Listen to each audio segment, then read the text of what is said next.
siang Ibu-Ibu. Siang. Bagaimana kabarnya? Baik. Masih semangat kan? Masih. Ya ini kan udah langkah 7 ya. Tadi langkah-langkah sebelumnya tuh udah dijelaskan ya sama teman saya. Tadi kan langkah 6 Ibu-Ibu ingat nggak tadi tentang apa tadi ya, akibat eksploitasi anak ya? Berarti kan tadi udah dijelaskan bahwasanya apapun bentuknya itu hal yang mendapatkan keuntungan dari anak itu tidak boleh, atau memperjualbelikan anak itu tidak boleh, dan mempekerjakan anak itu tidak boleh dalam hal apapun ya Ibu-Ibu ya. Nah ini sekarang di langkah 7 yaitu tentang cara pencegahan eksploitasi terhadap anak. Nah sebelumnya saya mau tanya nih kepada Ibu-Ibu semuanya, siapakah di sini yang anaknya belum memiliki akte kelahiran, tahu kan? Tahu. Nah, di sini udah pada mempunyai akte kelahiran semuanya. Nah, Bu Adon, si ipalnya sudah mempunyai akte kelahiran. Nah, Bu Daryati, si Dapi udah mempunyai akte kelahiran. Sudah. Nah, ini Bu Maesaroh itu si Ilham sudah mempunyai akte kelahiran. Ya, dan Bu Vera udah. Ya. Nah, jadi akte kelahiran itu sangat penting ya Ibu-Ibu ya.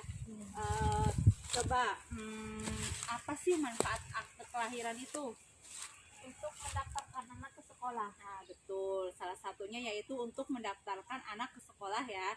Jadi sekarang itu kalau kita misalnya anaknya meskipun daftar ke PAUD atau ke TK itu ya emang harus sudah mempunyai akte ya. Kalau belum mempunyai akte itu anak tidak bisa mendaftarkan ke sekolah. Terus untuk apa lagi? Identitas ya. Identitas kan di akte itu nanti ada ada nama orang tua, terus tempat tanggal lahir, terus alamatnya. Jadi untuk identitas si anak ya. Terus jadi gini ya Ibu-Ibu, memiliki akte kelahiran itu mendaftarkan anak pada kartu keluarga merupakan salah satu cara mencegah eksploitasi terhadap anak ya. Jadi kan kalau udah memiliki akte berarti anak dimasukkan ke dalam kartu keluarga ya. Terus mari kita baca kesimpulannya. Nah Ibu-Ibu baca semua ya, bisa baca kan ya semuanya ya? Oke, ya ini ada manfaat akte kelahiran. Yang pertama coba Bu Vera apa? Identitas sah anak. Identitas sah anak yaitu tadi anaknya jelas identitasnya ya, orang tuanya, bapak ibunya atau tempat tanggal lahirnya dan alamatnya. Terus 2 Bu Maesaroh, Memastikan asal usul anak. memastikan asal usul anak. Jadi tahulah silsilah anaknya ya, itu orang tua ibunya siapa, terus nanti ibu dari ibunya juga ada kan di situ ya. Terus yang ketiga coba Bu Daryati, Mendapatkan layanan kesehatan dan pendidikan bagi anak.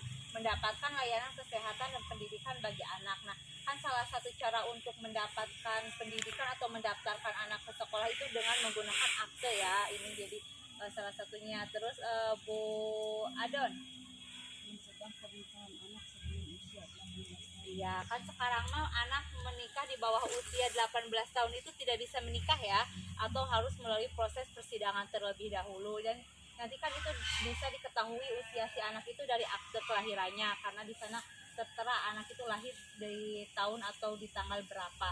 Nah terus yang kelima Bu Vera, Kepastian mendapatkan hak warisan. di sini juga kan ibu-ibu sering tahu ya hak waris ya. Jadi kan kalau tercantum di dalam akte keluarga pasti anak itu adalah anak kandung. Jadi hak pemilik waris dari orang tuanya ya. Terus yang keenam, coba. Sebagai dasar pembuatan dokumen lainnya seperti KK, KTP, SIM, paspor dan Nah, lain-lain. iya, itu sebagai dasar pembuatan ya. Kalau membuat kartu keluarga berarti harus ada akte terlebih dahulu. Membuat KTP juga harus ada akte terlebih dahulu. Nah itulah manfaat akte kelahiran. Jadi nanti tolong kepada ibu-ibu KPM yang belum hadir di sini, kan ada ya yang mau melahirkan, Bu Lili ya udah mau melahirkan itu ya. nanti dikasih tahu setelah melahirkan itu harap diurus pembuatan aktenya ya ibu-ibu ya. Dan harus diketahui juga pembuatan akte ini gratis ya, tidak ada pungutan berapapun. Nah, terus pesan-pesan dari kunci ini, tidak memenuhi hak-hak anak adalah penelantaran anak. Jadi kalau ibu-ibu tidak memenuhi hak anak itu antara lain kan hak anak itu hak mendapatkan kasih sayang, hak mendapatkan pendidikan, itu sama saja dengan penelantaran anak. Jadi kan si anak itu wajib belajar 9 tahun ya, wajar itu wajib belajar 9 tahun. Nah, diupayakan orang tua ini menyekolahkan anaknya sampai dengan usia belajarnya 9 tahun, bukan usia anaknya, berarti sampai tingkat SMA ya. Terus sebagai orang tua kita harus melakukan pencegahan terhadap penelantaran. Nah, jadi orang tua itu adalah orang yang sangat utama terhadap penelantaran. Jadi selalu memberikan kasih sayang. Terus tadi kan setelah dijelaskan ya sebelumnya, main HP itu tidak boleh, kita harus dikasih waktunya, ada ada batasan-batasannya untuk main HP berapa menit misalnya, dan sisanya dipergunakan untuk belajar dan diluangkan waktu bersama keluarga ya. Terus yang ketiga, segala bentuk pemanfaatan anak untuk mendapatkan keuntungan materi maupun bukan materi ada eksploitasi anak. Misalnya ibu-ibu kan menyuruh anaknya untuk bekerja untuk mendapatkan uang, itu tidak boleh ya, karena anak-anak itu ada undang-undang tentang perlindungan hak anak juga. Anak-anak tidak boleh dipergunakan untuk pemanfaatan atau yang mendapatkan keuntungan berupa materi ataupun non materi. Nah, terus orang tua wajib melakukan pencegahan terhadap eksploitasi anak ya. Tadi salah satunya dengan apa Bu? Membuatkan apa?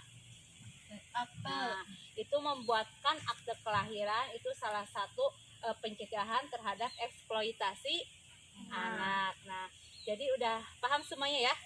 Paham, nggak ada yang mau ditanyakan? Nggak ada kan? Ya udah paham. Oke, terima kasih ibu-ibu atas kesempatannya di siang hari ini. Semoga bulan depan kita bisa berkumpul kembali ya. Besok bulan depan berarti di rumahnya Bu Maesaroh ya? Nah, di rumahnya Bu Maesaroh, semoga kita selalu diberikan keadaan sehat walafiat ya oleh Allah Subhanahu wa taala. Mungkin itu sekian dari saya, kurang lebihnya mohon maaf. Wabillahi taufiq wal hidayah. Wassalamualaikum warahmatullahi wabarakatuh.